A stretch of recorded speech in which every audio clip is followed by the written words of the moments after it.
What's going on, everyone? Welcome back to the show. So, I think I'm going to start the whole travel series. We're going to do it on Tuesdays because I think that's a good day. We'll call it Travel Tuesdays. I'm going to stop real quick. I want to read a question that someone had or a comment that someone made, and I just want to talk a little bit about this because I think this is very, very important for us to look at when it comes to traveling and living in different countries. So I'm going to go ahead and read this. I'll show it to you guys on the screen, and then we're going to walk and we're going to talk a little bit about what this person, their concerns are. So let's go ahead and take a look. Okay, so Judy's comment, and thank you, Judy, for posting your comment. How do I know the right places, David? So she's asking about the right places to move to. If you want to move to another country, how do you know where the right places to go? She's saying that I am a widow and I am trying to survive in a home in Florida, which is very expensive. Florida has gotten very, very expensive. Yes, it has. And that's a main part is due to the situation where a lot of people are working from home now, and a lot of people that are working from home permanently, they're realizing, hey, maybe I could move somewhere else. And a lot of people have been moving to Florida, which is driving prices up on homes as well as rent. Okay, so let's get back to this. And I'd like to go overseas, but I'm scared.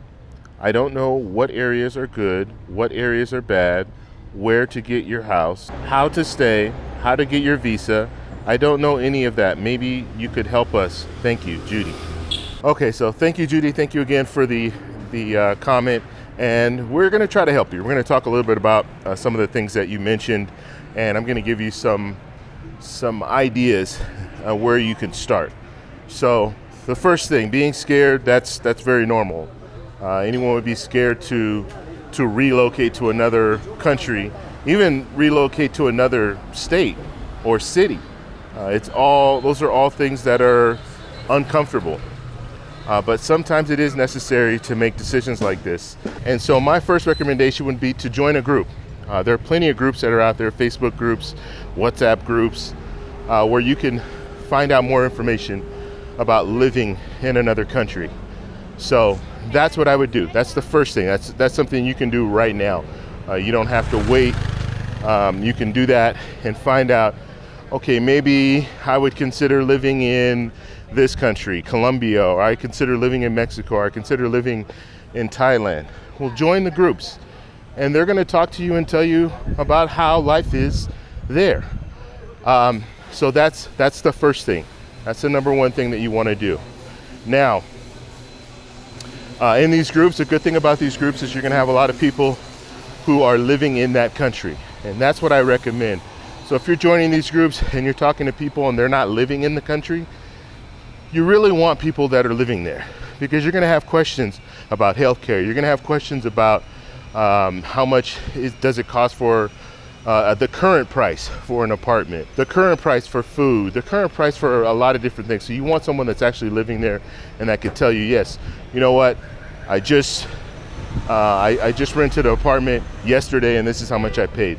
So it's very important for you to talk to people who are currently living there, or people that are there frequently. That's really going to help you.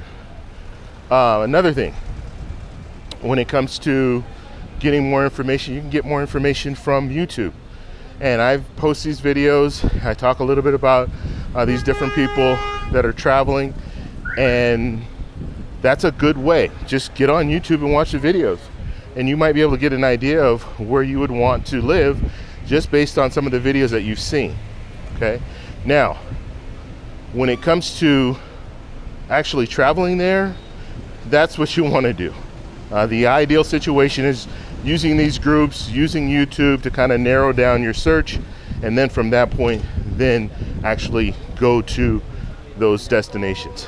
Take a trip, 7-day trip, 10-day trip, whatever you can afford, and get out there and see just how life is in these different countries. Okay, now I will tell you, if you're going to a country where they speak another language, you're probably going to want to learn that language. So another thing that I recommend is trying to learn that language. YouTube, you can get on YouTube, it's free, and find out information on on how to speak different languages, Spanish and anything.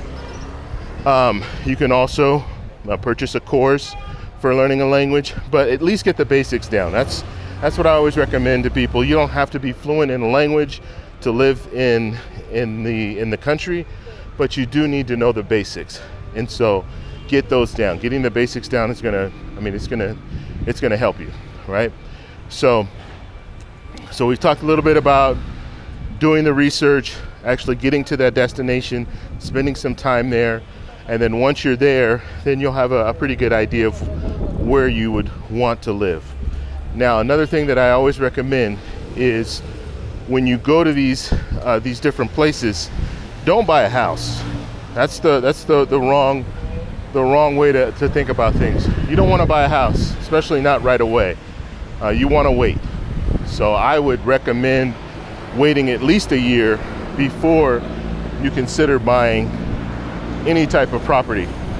And the main reason for that is you want to make sure that that you're buying. The one thing that I look at, stable government. I want to make sure things are stable, the prices are stable when it comes to buying any type of property. So you want to make sure that things are stable and that you're buying in a good area. And one of the questions that this person had was, how do I know places are safe? A good way to know places are safe is by giving it time, doing your research, and you'll know if it's a safe area. Look for other expats is another thing. If there are expats that are living in that area, so other people from other countries that have moved and they're living there full time, look for those areas. And places like that tend to be very safe. And one of the reasons that you know it's safe is because you have a lot of people from other countries that have moved there and they're staying there. And so that's a big clue. You can start there. Take your trip. You get there. You start talking with the people who've lived, or the people who are from other countries that are living there, and they're going to give you information too. Hey, this is a good place. This is not a good place. And so, not only joining a group is good, but also once you get there, once you travel there, talking to the people who are living there that are doing what you want to do. Okay, so let me go ahead and continue. There was a person behind me that was making a lot of noise. So let's talk a little bit about if you're traveling to a destination, not only doing the groups on Facebook, but you have to understand when you travel to different places, you have a lot of people, expats, a lot of people who live in other countries who are now living in the country where you're interested in. So let's say you travel to Colombia. There are plenty of expat groups that are here. So you can join those groups and then meet up with them. They're going to tell you a lot of valuable information. What places are safe, what places aren't safe. What are good places to consider buying property in? What are good places to go when you're there, as far as tourist stuff, if you want to do tourist stuff, that kind of stuff. So they're going to tell you all that information. So joining those groups and going to the little meetings that they have, usually they'll have a meeting at least once a month, or they'll have mixers and things like that where you can meet with them and talk. Those are really, really good opportunities for you. So that's something that I highly recommend. So not only Facebook groups, but when you actually travel to a destination, look for groups there. Okay? So what have we gone over so far? So we've gone over pretty much the whole fear thing. As far as being afraid, yes, you're going to be afraid. We've talked about the situation where you can really help yourself by joining these groups. We've also talked about the fact that you don't want to buy any property really early. You want to wait. So if you're going to be there, just rent for 6 months, rent for a year. And then after that, then you can start considering purchasing something. So if you have a house, let's say you have a house in the US and you want to sell that house and move, so you could sell the house, keep your money in the bank and wait. And just wait it out, and then you'll get to a point where you'll know, because you might actually go to a destination. Like a perfect example for me, I'm in Medellin, Colombia right now. I like Medellin, Colombia, and 2 years ago I would have bought in Medellin, Colombia. But now I've gone other places and I like those places even better. So I would be more likely to buy somewhere else than to buy in Medellin. Even though I like Medellin, I would just buy somewhere else. That's just my attitude now, and that's just based on the information that I've learned over the 2 years. So if I would have just come out here and bought right away in Medellin, I would have still been happy, but I would have looked other places and said, you know what, I really would have liked to live somewhere on the coast, somewhere where there's water. And so just something to think about when you're starting to go to other countries and things like that. And so one of the things you want to focus on is don't rush it. Don't rush it. You still have time. And you need to take your time when it comes to making big purchases like that. Okay. Last thing I'm going to talk about when it comes to traveling to these other countries and actually living there, you want to find places, and I talked about this in a previous video, but you want to find places that are close to a supermarket, that are close to restaurants, so you don't have to travel if you don't want to. You don't have to take a taxi everywhere. A perfect example is I'm here, I'm walking around my neighborhood right now, and there is a supermarket right here. And so I can get to the supermarket. It takes me 2 minutes to walk to the supermarket. And I go to the supermarket probably every day, but I don't have to take a cab to get there. I can just walk there, and that's very, very important. It'll save you a lot of money, even though taxis are very inexpensive here. It's going to save you money because you don't have to take a cab every time you want to go to a restaurant or a store. And I'll just show you. I'm going to show you the corner right here. And this is 2 minutes from where I'm living.